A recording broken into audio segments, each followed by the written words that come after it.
దేశంలో కొన్ని ప్రాంతాలు తప్ప అనేక ప్రాంతాల్లో జూలైలో సాధారణం కంటే ఎక్కువ వర్షపాతం నమోదు కానుందని భారత వాతావరణ శాఖ పేర్కొంది. అయితే ఈ నెలలో కూడా కొన్ని ప్రాంతాల్లో ఎండలు కొనసాగుతాయని తెలిపింది. ఈ మేరకు బులెటిన్ విడుదల చేసింది. పసిఫిక్ మహాసముద్రంలో ఏడాది పాటు కొనసాగిన ఎల్ నినో బలహీనపడి ప్రస్తుతం తటస్థ పరిస్థితులు ఏర్పడ్డాయి. వచ్చే నెల కల్లా ఎల్ నినో పరిస్థితులు ఏర్పడే అవకాశం ఉందని అంచనా వేస్తున్నారు.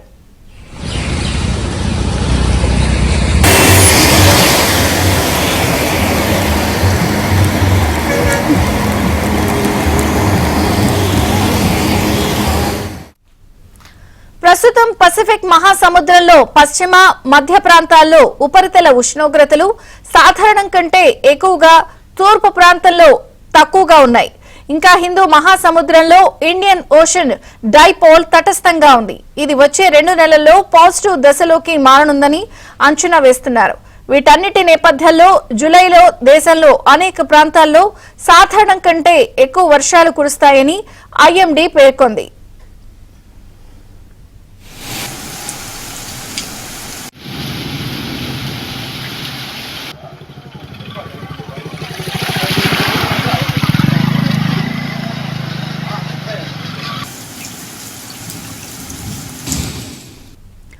ఈశాన్య, తూర్పు, వాయువ్య భారతాలు, తమిళనాడులోని కొన్ని ప్రాంతాల్లో సాధారణం కంటే తక్కువ వర్షాలు కురుస్తాయని ఐఎండీ తెలిపింది.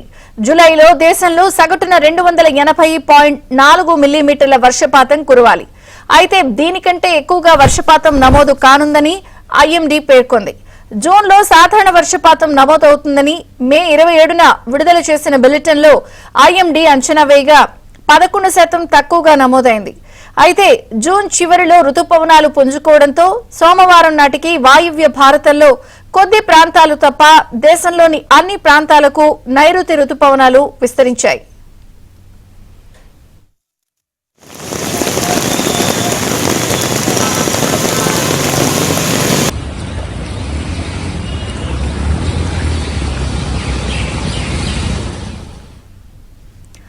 ఆంధ్రప్రదేశ్లోని అనేక ప్రాంతాల్లో జూలైలో సాధారణం కంటే ఎక్కువ వర్షాలు కురవనున్నాయి.